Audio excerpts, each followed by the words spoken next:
الموضوع أخذوا فتح مكتب لجمهورية الريف الوهمية في الجزائر بالسخرية، يعني موجة من السخرية من أمس إلى هذه اللحظة، والمغاربة ينكتون ويضحكون يعني. لكن الأخوة الجزائريين دخلت عندهم أمس في بعض اللايفات وسمعتهم يصورون أمرا مش موجود، على أن المغرب في ورطة، والجزائر مسكت يدها على الجرح، والجزائر الآن تلوي ذراع المغرب بالريف، والريافة سيتوافدون ويا جنا وحلقوها. ويمكن ما قد بلغ شي ناصر بوريطة الخبر، يمكن الخبر إلى الآن ما قد وصلش الديوان الملكي ولا قد وصلش حتى الدبلوماسية. عادوا في التيك توك، ما قد خرج من التيك توك، وقد بيقولوا اجتماعات سرية وحالة طوارئ في المغرب، لأن الجزائر خطت خطوة بار. يا عيبة يا عيبة. راحت فيها المغرب، راحت فيها. فأنا سأناقش هذا الموضوع، كل منكم يقول رأيه.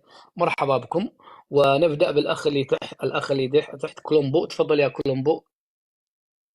كولومبو السلام تفضل حبيب. عليكم. السلام عليكم. عليكم السلام ورحمة الله وبركاته، أهلا وسهلا. بسم الله الرحمن الرحيم. أول حاجة أخ أسعد، الجزائر ليست هي من أنشأت هذه الجمهورية. جمهورية الريف هي هل أول هناك جمهورية جمهورية. فعلا؟ لحظة، هل أنت الآن أنت مغربي؟ لا لا، جزائري. أنت جزائري؟ نعم. جمهورية ضد الريف يعني. هي اصبر اصبر اصبر جمهورية اصبر اصبر. الريف. دقيقة. جمهورية الريف دقيقة، أول هي نتعرف أول عليك. جمهورية أنا في شمال إفريقيا. نعم، معك زكي من الجزائر، من بشار تحديدا. من بشار، تمام. صلى على رسول الله. صلى الله عليه وسلم. الجزائر لم تنشئ هذه الجمهورية، من أنشأها؟ نعم، أنشأوها الريافة، أنشأوها الزعيم اللي راه موراك محمد بن عبد الكريم الخطابي، كان هو آه. رئيس جمهورية الريف، أول جمهورية في شمال إفريقيا. الجزائر كانت تحت الاستعمار آنذاك. أوف، يعني هذه لا جمهورية علاقة قبلكم؟ للجزائر هذا بإنشائها. نعم. يعني هذا جمهورية الريف قبلنا قبلكم؟ تأسست قبل ما تتأسس. أيوة. احنا كنا تحت وطأة الاستعمار. نعم، والمغرب كان في حماية، وانتفض السي بن عبد الكريم محمد بن عبد الكريم الخطابي، هو كان رئيس جمهورية الريف. سامعني؟ كان رئيس جمهورية الريف. نعم. دعني أكمل من فضلك، دعني أكمل. تفضل الحاجة اكمل. الثانية الاعتراف. راكم تسمعوا فيها؟ كاين الصوت؟ ايه، كاين كاين الصوت، الصوت؟ كاين. ادوي نعم. ادوي ادوي. نعم. ادوي. الاعتراف هذا او فتح تمثيليه. الاعتراف هذا، ولا انا اسميه اعتراف مستحق. لماذا الاخ اسعد؟ انا نقول لك لماذا. اول شيء، الريافه متمسكين بامتهم الاسلاميه، لم يتصهينوا، يكرهون مثلنا، مثل تونس، مثل موريتانيا، مثل ليبيا، الكيان الصهيوني مثلنا. هادو هما سكان شمال افريقيا الاصليين. والحاجه الثانيه، تاريخ المغرب كله، قيادة جمهورية الريف هي القيادة الوحيدة التي تمثل مكونات الشعب، يعني أنها خرجت من صلب الشعب، وعلى رأسهم محمد بن عبد الكريم الخطابي. أما الآخرين معروفة الحكاية، وتكلم عليها أخ سفيان، كلهم اللي جاي من الخليج، اللي جاي من الجزائر، اللي جاي من بلاد شنقيط، موريتانيا. هذه هي الحقيقة. هذه الجمهورية جديرة بالاحترام الأخ أسعد، جديرة وتستحق الاحترام وتستحق التقدير، ولهم منا كل التحيات وكل الدعم إن شاء الله. مثل الصحراء. أنت قلت الصحراء 50 سنة ولم تستقل، وكذا وكذا وكذا. يا أخي، الجزائر كافحت 132 سنة، قرن و32 سنة وهي تكافح، والآن الحمد لله تتمتع استقلال تام بمعنى الكلمة. سامعني أخ؟ نعم أسمعك.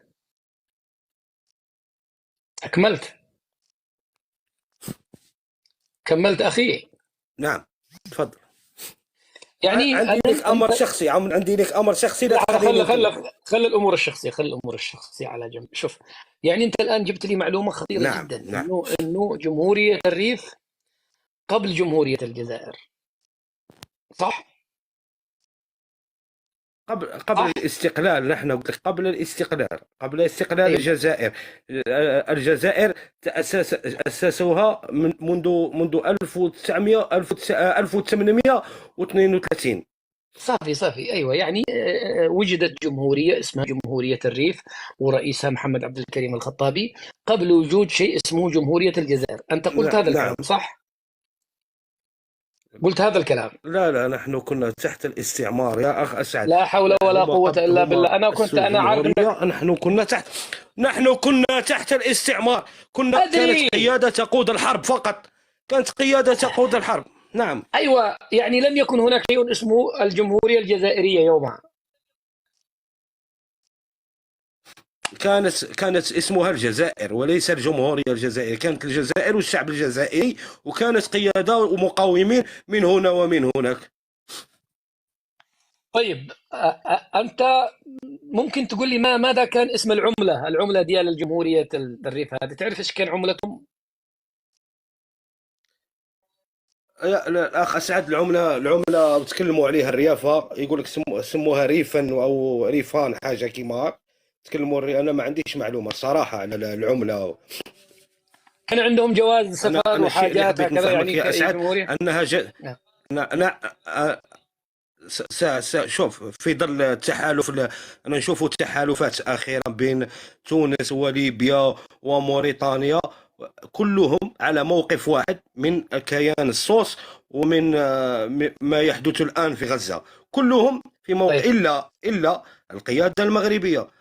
صحيح. نرى اوكي وفي في اوكي في في, في الجهه الاخرى نرى الريافه متمسكين بامتهم، لهم نفس العقيده تاعنا ونفس المنهج صافي وكل شيء. صافي لهم صحراويين، اذا هم جديرين بالاحترام. لم يصدق عليهم هذا الاعتراف، شكرا بل مستحق 100%. شكرا شكرا لك أبو، عفوا. شكرا. سد المايك. هو شوف أنت ترى بعين واحدة، هو الشعب المغربي كله رافض للتصهيون. على الأقل خرجوا أحسن منكم. خرجت كازا، خرجت طنجة، خرجت الرباط، خرجت العيون، خرجت كل المدن المغربية. ايش معنى الريافة غير قابلين للتصهين؟ الشعب المغربي كله غير قابل للتصهين. من قال لك النظام الصوص؟ هم يخرجوا اليوم خرجوا وأمس خرجوا. حتى وكل لحظة حتى سد حتى المايك. الامريكيين لا حتى لحظة. الامريكيين لهم موقف ضد اسرائيل. أي حتى اسف، الامريكيين، لكن إلا أنتم دولتهم تقتل إلا الان أنتم في الاطفال في غزه. إلا أنتم ما خرجتوا. بس سد المايك خلاص، أنت انتهت مداخلتك. خلني أبين لك هذا الأمر، أنه ولم يتصهين أحد من المغرب إلا ثلة قليلة، مثل ما أن فيكم متصهينين ربما يعدوا بأصابع اليد الواحدة. شكرا لك وهنيئا لكم. الجمهورية الثانية في تندوف، جهزوا لهم شبك هكذا، و60 سنة أخرى. وتحياتنا لك. شكرا لك أخي الكريم. سيف الحق تفضل. السلام عليكم ورحمة الله وبركاته. أنا عليكم ما السلام جيتش، ورحمة الله. أنا ما دخلتش، أنا خارج الصراع. أنا مع أمة واحدة. أنا شفت هذا فخر الأمة، أنا نفتخر به كمسلم، مثل ما نفتخر بصلاح الدين وبحطين وببرص وقطز في عين جالوت. أنا نفتخر بكل الأمة الإسلامية وبكل قادات الأمة الإسلامية، وأنا ضد التشرذم. أنا ماذا بيا راها تكون كل شمال إفريقيا، المغرب العربي كله أمة واحدة ودولة واحدة وعملة جميل. واحدة. وأنا ماذا بيا هذه، وماذا بيا كل أمة يكون عندها يا موقف سلام واحد. يا سلام. وأنا يا من مثل يا ما أخي؟ هو خويا الجزائري، خويا الله التونسي والمغربي المسلمة، وخويا الأفغاني وخويا الله. اليمني. اليمني. احنا أصلنا من اليمن. احنا ونعم. قبيلة بني ولاد هلال. نايل. ولاد نايل. احنا قبيلة ولاد نايل في الجزائر. طيب صرنا كلامك اليوم جميل، والله العظيم. انت اليوم خليتني كذا أذوب من كثر ما أنا أسمع هذا الكلام الطيب. وأنا مثلك، شوف، حتى ضد نعم. تمزيق الجزائر، أنا ضد القبائل، ضد الأزواج، ضد كل شيء. طيب يا أخي، لماذا بلدكم قاعدة تفقس جمهوريات في الجارة المغرب؟ ليش يا أخي؟ أنا ضد الأنظمة يا أخي. أنا يا ما تحاسبنيش بما يفعله، اللهم لا لا تحاسبنا يعني بما سجل موقف يا أنا سيف ما الحق، نتحاسب. بما أنك سيف لا الحق. أنا ضد. سيف الحق. نو أنا ضد كل تفرقة للأمة، أنا ضدها. هاني سجلت موقفي، أنا ضد التفرقة، أنا ضد تقسيم المغرب أو تقسيم الجزائر أو تقسيم تونس. أنا أريد أن تكون المغرب والجزائر وموريتانيا وتونس وليبيا ومصر وسوريا كلهم أمة واحدة وكلهم دولة واحدة، وما كانش الحدود وما كانش جواز السفر بين دولة مسلمة ودولة مسلمة. لأنني أنا أعتقد وأنا قريت في التاريخ أن أنهم ساداتنا الصحابة والفاتحين جعلوا كل الأمصار أي الأرض التي فتحوها جعلوها وقف لله عز وجل، ولم تكن ضمن الأنفال. فأنا كجزائري أو كمسلم عندي الحق في المغرب، وعندي الحق في موريتانيا، وعندي الحق في أفغانستان، وعندي الحق في العراق، لأنه جدي الفاتح أو جدي الصحابي خلى هذا وقف لله عز وجل. إذا كل المؤمن لهم الحق في كل الأراضي الإسلامية. أوكي، والله كلام يا أخي. أنا سأكتفي بهذا الطرح بصراحة. بدأ الصوت عندك يقطع شوية، بس سد المايك وشوف مكان يكون فيه مناسب. أنا لن أضغط على الأخ أكثر، يعني أنا كطبيعتي مثلا حلو إلى هنا. هذا موقف مشرف، وضد التقسيم، معناته هو ضد الجمهوريات الفقاسة هذه، هو ضد يعني أنه يكون هناك جمهورية الصحراء، وضد لأنه مع الوحدة الترابية للأمة الإسلامية كاملة. وهذا الموقف يعني بالنسبة لي مثمن ومحترم منك وكافي صافي. يعني أنا والله أحاول مثلا أني أستفزك كذا وأحشرك في الزاوية، لكن لا، هذا للأمانة موقف جميل ورائع، ولا ينبغي أنني أجحده منك أبدا. تحية لك أخي سيف الحق، وابقى معي إذا تكرمت. فليتوكس، تفضل يا فليتوكس. فليتوكس. السلام عليكم. عليكم السلام ورحمة الله وبركاته. الأخ أسعد، تحية لك وتحية اللي معاك وضيوفك الكرام. الأخ أسعد، أنا على هذه الحركة هذه الحركة اللي أقدم عليها النظام، أقدم عليها الجزائري، أنا بها ماشي من طرف جميع الدولة، والدليل أنه لم يتم تغطيتها إلا من طرف جريدتين جريدتين. يعني أن هناك جناح في النظام العسكري هو الذي وراء هذه الخربة، والدليل أنها لم تغطى إعلاميا كما اعتدنا لما يتعلق الأمر مثلا بسفر إبراهيم غالي أو إبراهيم رخيص أو شيء من هذا القبيل. ثانيا يا أخي أسعد، ما يجب على المغاربة أن الناس يعرفوه أن هؤلاء الجزائريين الذين يتباكون الآن على أهل الريف، أول من ذبح أهل الريف أخ أسعد هم الجزائريون أنفسهم. تاريخ أول من ذبح أهل الريف ونكل بهم هم الجزائريون. كيف؟ متى؟ الجزائريون شاركوا في سأخبرك يا أخ أسعد. الريفيون المغاربة الجزائريون شاركوا في ذبح أهل الريف لما استعانت إسبانيا. كانوا جزائريين في القوات الإسبانية، وكان من ضمنهم حفيد الأمير عبد القادر، وقتله المغاربة وهو مدفون في مدينة دهاميدار على ما أعتقد. ثم استعانت بهم فرنسا لقمع أهل الريف، وكان من بينهم فليتوكس. أنا نعم. يبدو أن صوتك يأتي إلي متأخرا. الكلام الذي تقوله الآن مهم جدا وجديد بالنسبة لي. أنت تسمعني جيدا صح؟ هو يؤشر لي. أسمعك أخي سعد، اسمع. يؤشر لي أن الشبكة عندك ضعيفة. أكمل. لا جيدة على ما أعتقد. أكمل. طيب أكمل. هناك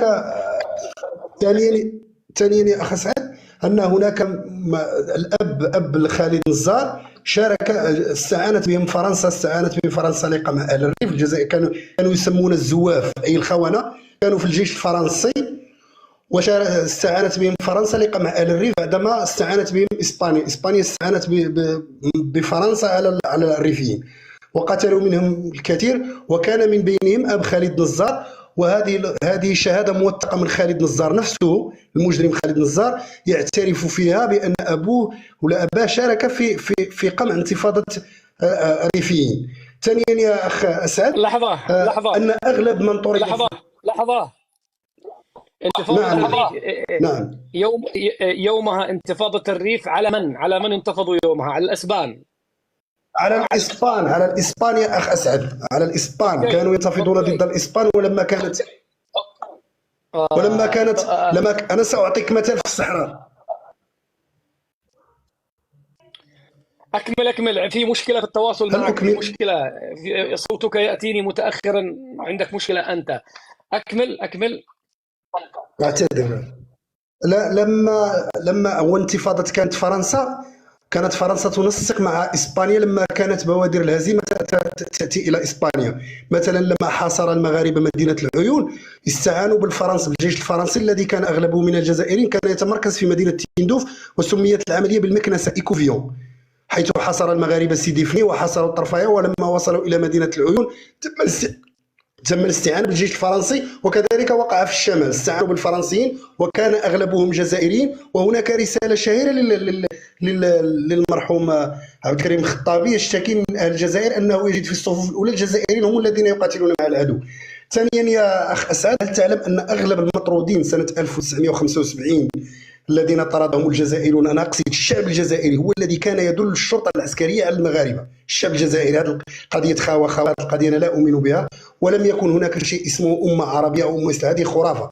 وإذا أردت أن أعطيك الأدلة، هذه خرافة لا توجد. المغرب دائما كان دولة قطرية يدافع عن نفسه، حتى لما سقطت الأندلس وأردنا الاستعانة بالمماليك قالوا المماليك لماذا نساعدكم ولماذا نساعد أهل الأندلس اصلا، والخيانه كانت تاتي من الجزائريين، وهذا موثق. اغلب من طردوا الريف اغلبهم كانوا من الريف وكانوا من ملاك الاراضي، وقد تم سلبهم كل املاكهم وتم رميهم في حدود رميه الكلاب في شهر يناير حيث كان البرد قارس. اهل الريف اغلب من طرد في سنه 1975، ويمكن تسال الناس الذين كانوا متواجدين. اغلب اهل الريف هم الذين كانوا يمتهنون الفلاحه، طردهم بومدين. هذا ما لدي أن أقول في هذا الموضوع. وهذه الحركة يا أخ سعد، أنا أتذكر أنها تسبق ما كان يقع في التسعينيات. بوادر العشرية السوداء كانت الجزائر تقوم بمثل هذه الأفعال. الجزائر مقبلة على عشرية سوداء ثانية لا قدر الله، ونسأل الله السلامة للمغرب. أما الجزائر أما الأخ الذي أنا أريد أن أقول، هذا الأخ قال الصهاينة، أنا أقسم له بالله العلي العظيم، هذه قناعة عندي ولا يحاسبني عليها أحد، مادام أن منصتك فيها شيء من الحرية. أقسم لك بالله يا أخي الجزائري الذي تتصفون بالصهاينة، أقسم لك بالله الذي لا إله إلا هو، ونحن على أبواب جرب أنكم أوسخ من الصهاينة بالنسبة لي، الذين يريدون يقسمون الأرض وشاركوا في قتلنا، في قتل 20,000 جندي في الصحراء المغربية. لو سمحت وشاركوا. لو سمحت أنا ضد السب. لا لم أنت أتكلم. قلت أنا ضد السب يا لحظة لا سيف، سد المايك يا سيف، سد المايك يا سيف. مداخلتي. يا أسعد. هو يسب، لا ما يسب، هو يراك أسوأ من الصهيوني. ما عادي، هذا أمر عادي، ليس سبا، هو يراك أسوأ من الصهيوني، هذا رأيه. سأكمل في دقيقة. أنا سأكمل في دقيقة سعد. أنا هذه الرسالة ضروري أن أمررها. أقسم بالله أنه بالنسبة لي أوسخ من الذي يقذف عرضي وقتل 20,000 جندي في الصحراء المغربية ولا زال يطبل البوليزاريو وطرد المغاربة صبيحة عيد الأضحى وليس لهم هم إلا تقسيم المغرب. وأريد أن أوجه رسالة من خلالك يا أخي، قاطع تمور العدو الجزائري، فوالله كل درهم يدخل إلى الخزينة العدو الجزائري ربما يكون رصاصة في صدور جنود والخير مثل أن أقسم لك بالله يا أخي أسعد أن الحقيقة. أقسم لك بالله، أقسم لك. لحظة أخ أسعد، اصبر. انا سد لي المايك دقيقه، لانه انت بيجي لي صدى من عندك مشكله في التواصل. يعني انك تراهم اسوأ من الصهاينه، هذا رايك، لكن ان تدعو للمقاطعه ايضا هذا حقك. لكن هناك من هو اولى ان نقاطعه، من يقتل ابنائنا في غزه، ومن يسيل الدم في غزه، ومن يجوع أهل غزة، ومن يموت أهل غزة جوع. عليك أن تطالب أنت أيضا كمغربي أن يتم مقاطعة الكيان الصهيوني الذي يقتل أهل غزة حتى تكون منصفا. من حقك أن تقاطع التمور الجزائرية. أنت ترى الجزائر عدو، لكن ذلك أيضا إذا كان يهمك أمر المسلمين، هناك تجويع وقتل لأهلنا صار له أكثر من 4 أو 5 شهور في غزة بأبشع جريمة شهدت البشرية.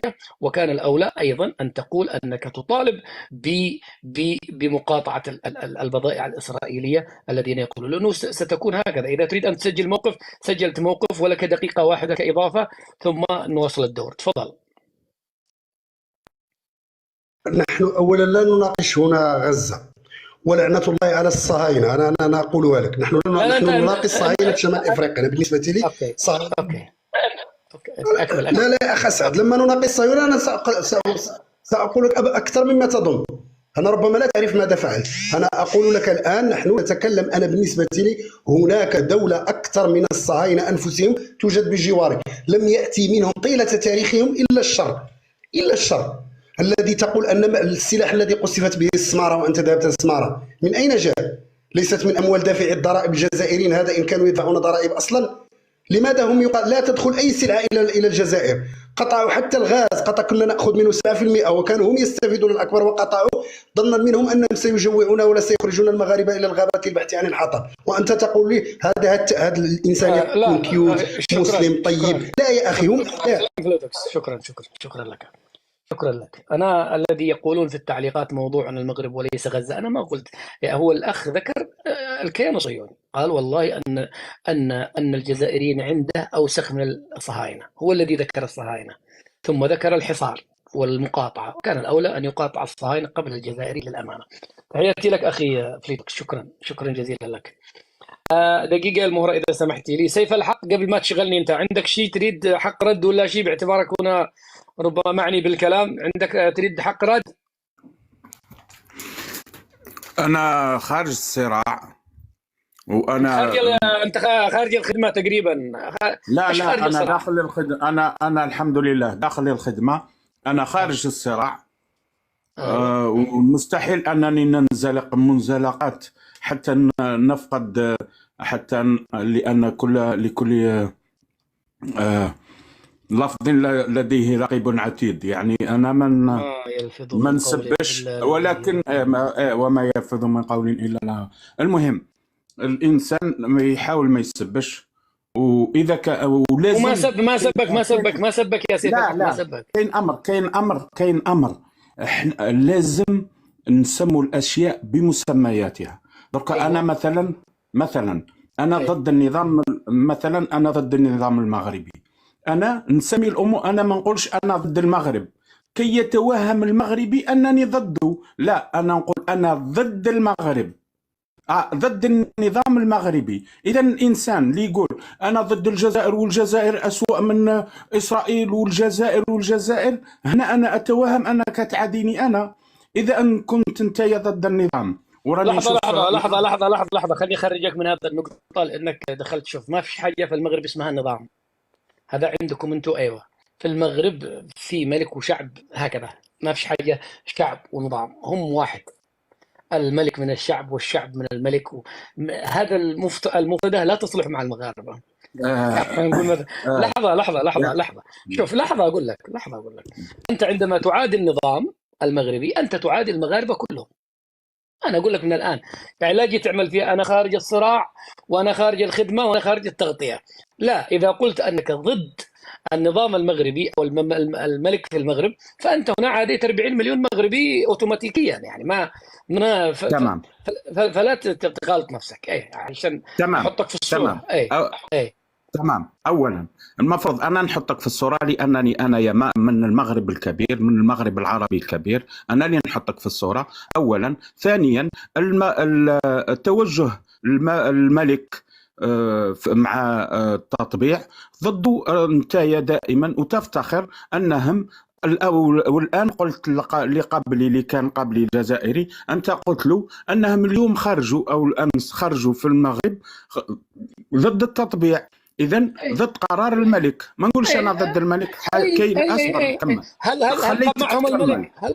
خليني نكمل. ماهوش هذا هو ما الهدف في الكلام تاعنا. الشاهد من الكلام تاعنا أنهم يكونوا شريحة من المغاربة ضد قرارات الملك. خلي ما نقولوش ضد الملك كي لا تتشنج أعصاب الناس، صح، ضد قرارات الملك. إذن الملك وقراراته ماهوش كتلة واحدة مع الشعب، وحتى طيب في السعودية هو وحتى هذا في مش كل على كل فكرة، الدول. هذا هو مش موضوعنا. أنا موضوعي الريف. طبعا حتى هذا مش حتى حتى موضوعنا طبعا، حتى لكن لا أنا أريد أن أضع النقاط على الحروف. كيف أنا وضعت عندما بدك وضع. أقول خلاص يا أخي، أنا أنا أعطيتك حضرتك دقيقتين بس، مو مداخلة. خلاص شكرا. خلاص تمام خلاص، شكرا. تمام.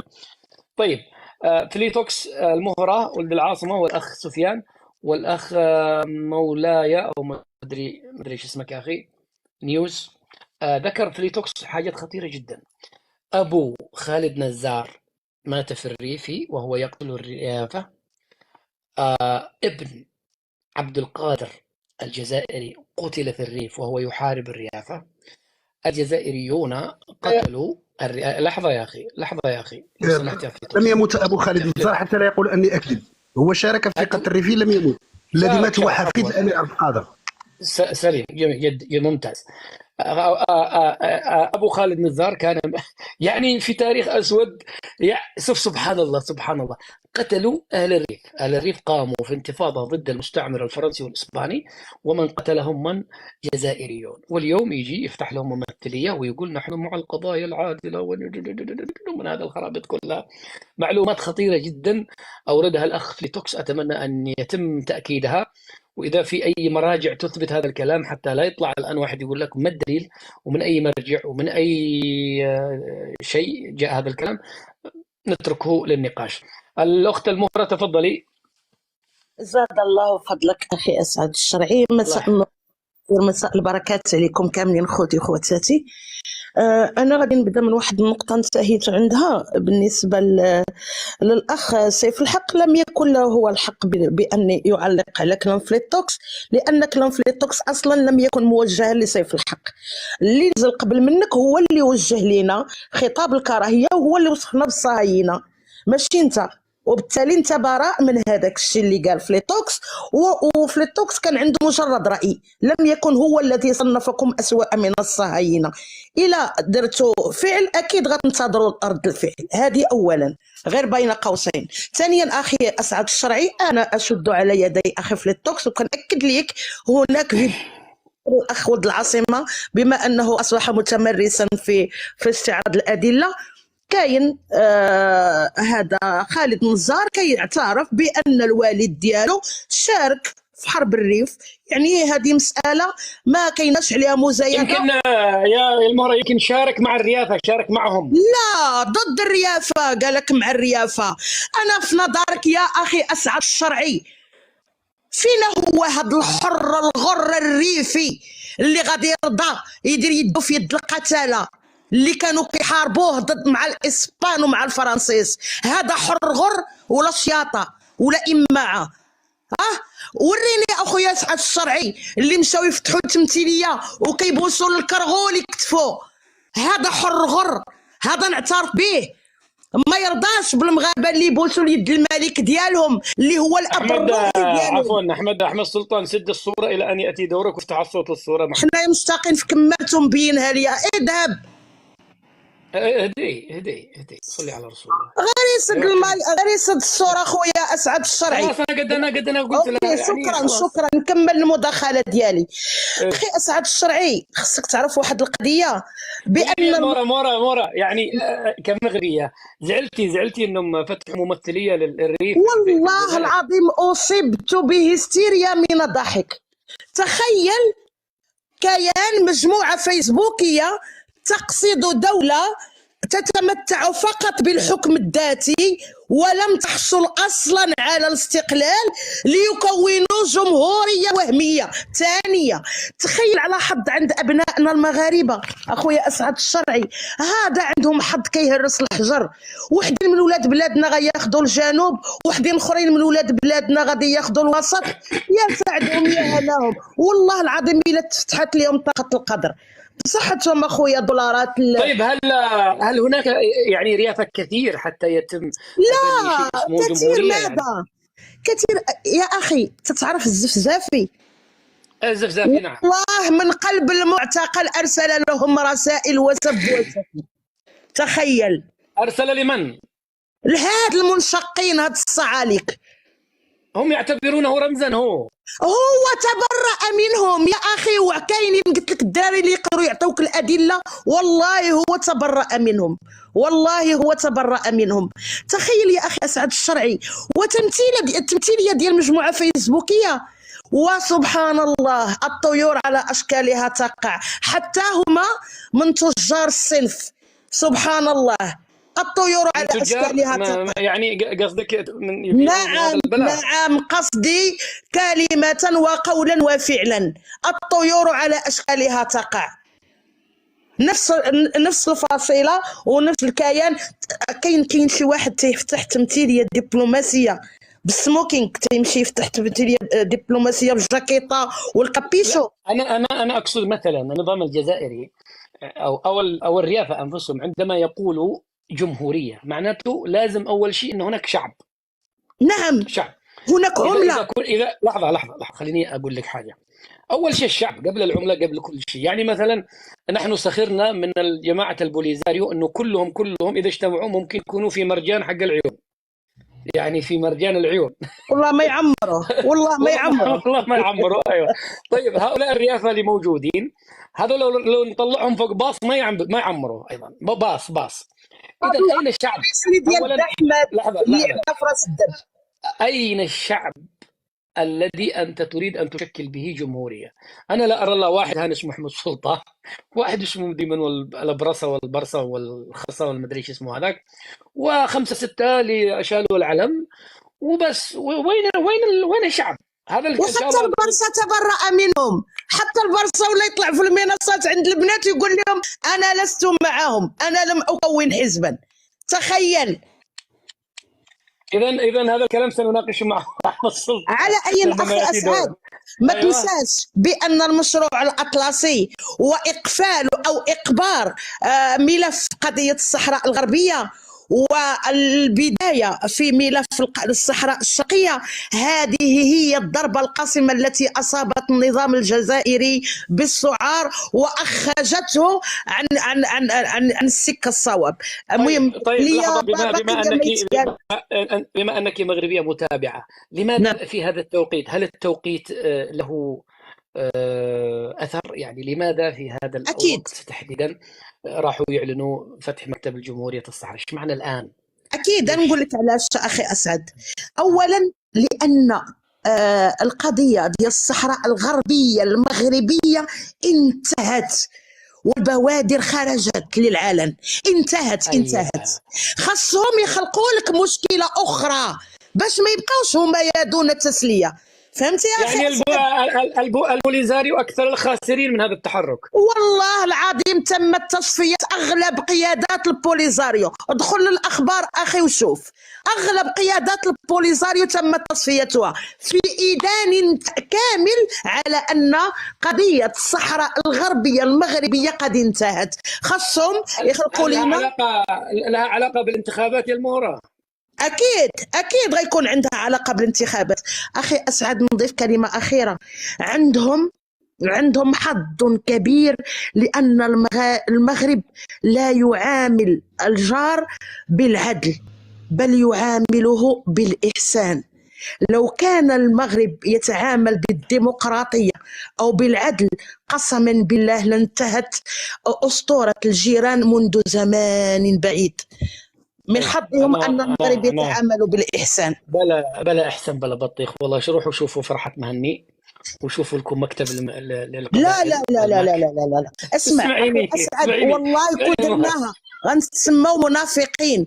تخيل بلد يناهض ويرفض اقتطاع الأراضي أو التفرقة، غينوض يدعم حركة مهما تكن ومهما كانت كيتسمى الغدر، ويموت الهيات وما ينساش هزة الكتف. اللي يغدر بلادو ما عمره ما دير فيه ثقة. طيب أنا أشكرك شكرا جزيلا. بس انتو مغاربة شوفوا، أنا أعتقد أنتم دايرين النية وربي بينجيكم بشكل عجيب. بينكم وبين الله سر، لكن المؤمن لا يلدغ من جحر مرتين، والحرب حرب. إذا هو فتح مثلا، أنا أقول لكم أنتم كمغاربة أنتم انتم ممكن تجننوا تبون تخلوه يمشي في الشارع بثياب زي المجنون. تجننوا. دبلوماسيتكم خطيرة. انتم دبلوماسيتكم تسريب في النفوس. هم عندهم دبلوماسية مساكين، ضرب طاخ طيخ بس، نخيط دم حامي واحنا ابطال واحنا كذا. يعني روحوا يا اخي شوفوا لكم مجموعة من الازواج، ادعموهم كم مليون، افتحوا لهم مكتب في الرباط، وجيبوا ايضا القبائل انا عشان يعرفوا ان الله حق. لانه الان انا شفتهم امس. ليش انا اقول لك هذا الكلام يا المهرة؟ وايضا الولد العاصم انا اريد ان يعلق على هذا الكلام. منتصرين على أنكم عاجزون، أنتم مغاربة عاجزون ومخلوعين وعندكم حالة طوارئ، كيف ستواجهون هذه الخطوة الخطيرة؟ جمهورية الريف قادمة والمغاربة في ورطة يعني تصوركم على أنكم بلد عاجز أن يرد الصعصاعين وأن يتعامل بنفس الكيفية. إلى متى ستظل هكذا؟ خلاص يا أخي، هو يدعم الصحراء أنت تدعم القبائل، يدعم البوليزاريو أنت تدعم القبائل، هو يدعم الريف انت تدعم الازواج، واحده بواحده وخلوهم تحبل بحمار. هذا هو الإحسان ونحن لا نعاملهم. ما أدري أنا والله، ما هذا لا يملى عليكم أنتم كمغاربة. شكرا لك يا المهرة، تحياتي لك. خويا أسعد يضحكون آه. أو هادو الجزائريين اللي تكلمت عليهم دابا فرحانين وكأنهم حقهم انتصار. كيقول لك جاو عندنا طلبا على التعليم وطلبا على البنية التحتية. بالله عليكم البنية التحتية ديال الريف راك شفتيها خويا أسعد، ورا الجزائر دايره بحال كندهار، وقسما بالله كلها رايبه. هذيك صوفيا بالمان ورا خرجت قالت لهم والله يسحب لي راني انايا في كندهار ويسحب لي ما عرف فين، كلشي قالت لهم مفخخ، كلشي طايح، كلشي منهار.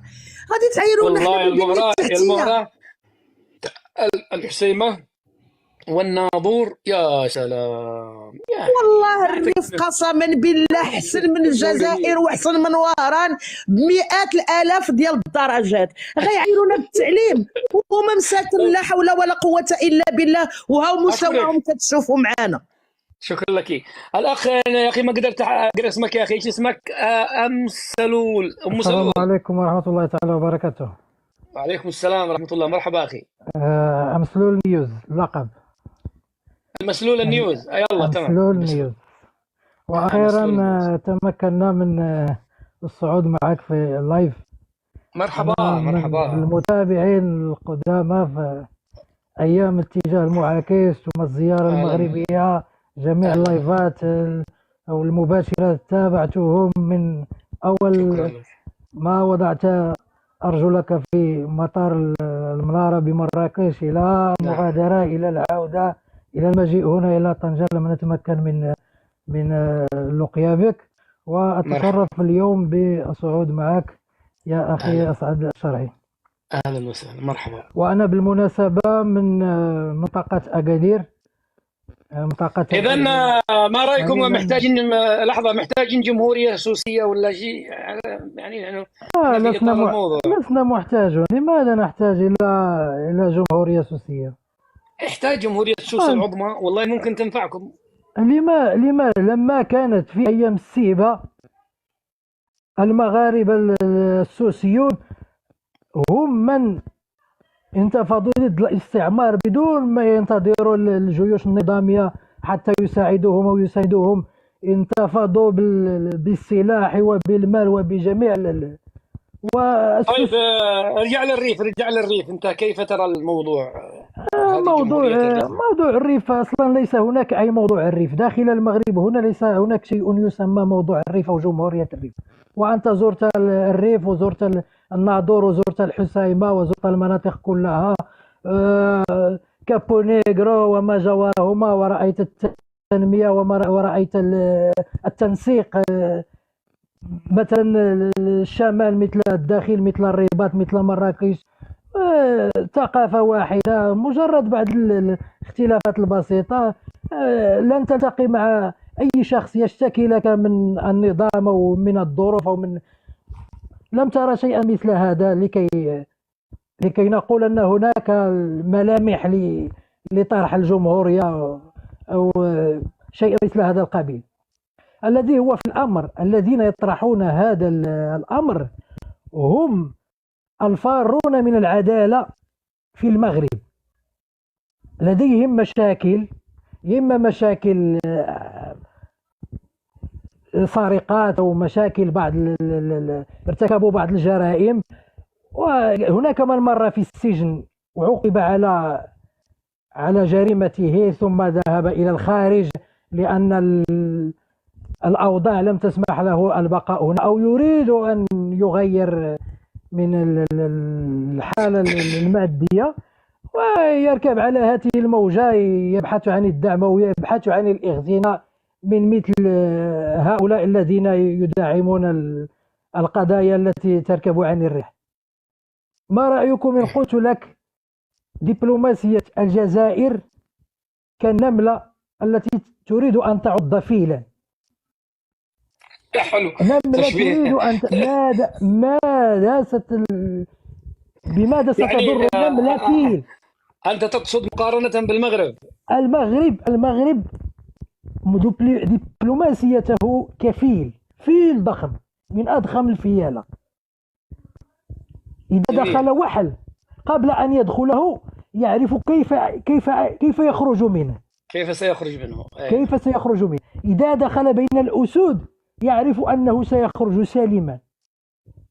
المغرب يدخل بين الأسود وهو أسد، ويعرف، تناطح مع كبار الدول، مع ألمانيا، مع إسبانيا، وهو الآن الشريك الأول للقوة العظمى العالمية أمريكا في إفريقيا. فكيف أنت تريد أن تناطح المغرب؟ لا يلتفت إلى مثل هذه الحماقات. طيب أشكرك. أريد أن أضيف شيئا. ضيف. سبب طرح هذه الزوبعة وهذه هذه الخطوة التي قدمت عليه الجزائر للتشويش على المغرب في الكأس العالم القادمة.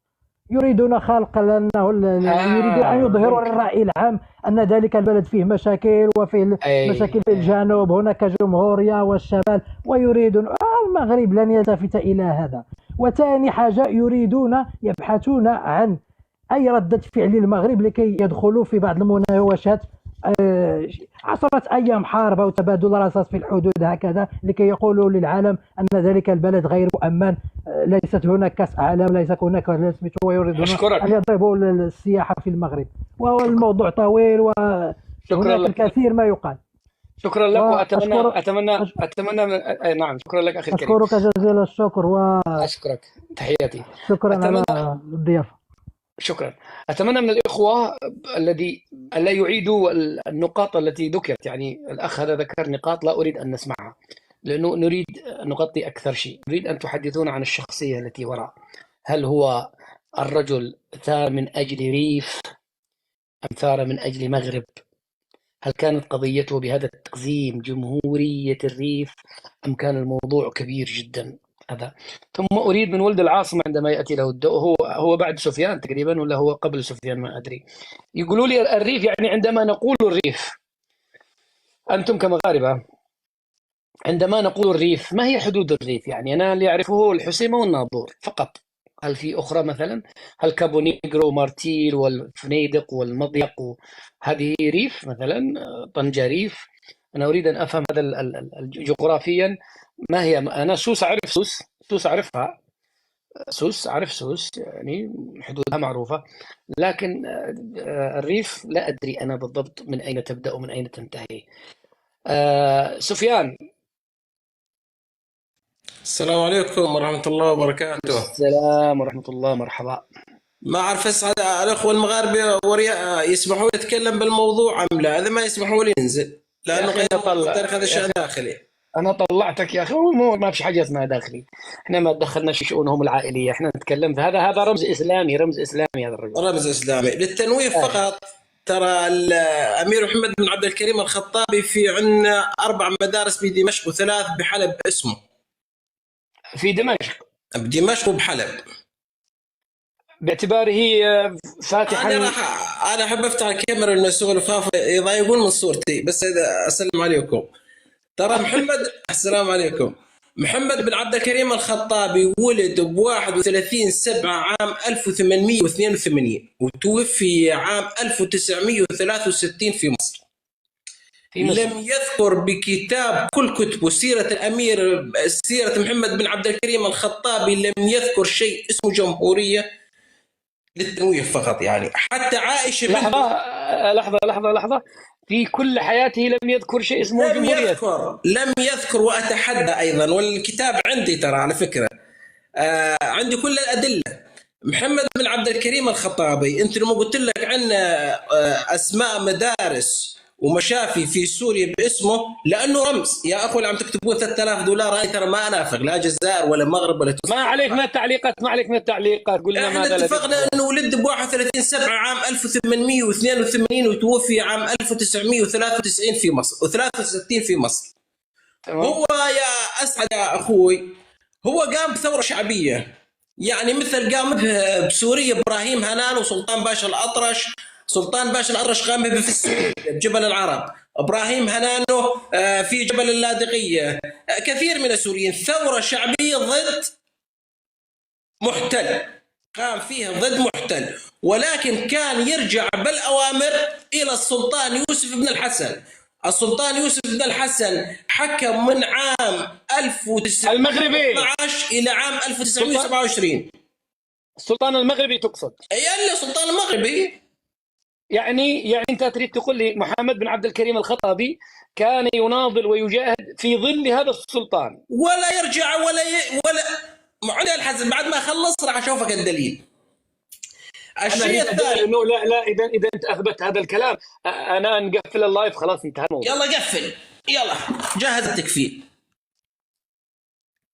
اعطيني المراجع بس مراجع صادقه. سيرة محمد بن عبد الكريم الخطابي. يلا من سيرته. ايه دقيقة، صفحة 41. ترى النظرة دقيقة تبشر انت والجميع. سيرة الأمير محمد بن عبد الكريم الخطابي. لحظة أريدك تقرأ لي إياها بصوتك تراها مشان تسكن اللايف. خلني أشوف إذا استطعت أقرأ، لأنه أنا النظر قدو ضعيف، ما عاد فيش نظر يا صاحبي. والله يا النظر مو بس أنت، عندي يعني زاد النظر يوجعني من هذا التلفونات. هات أنت بس تذكر المرجع والصفحة والكتاب وبس وخلاص. دقيقة حتى الكل يقرونها. طيب يا سعد كبرتني صح؟ كبرتك نعم. هنا سيرة أنت شلت الكاميرا. هنا سيرة الأمير محمد بن عبد الكريم الخطابي الصفحة 41. هنا شو يقول يا أخوي يسعد؟ هنا يتكلم على القتال والقبائل الريفية ويتكلم هنا شو يقول هنا؟ شوف مصطحب نظم. دقيقة نقرأ لك إياها. دقيقة لحظة صفحة.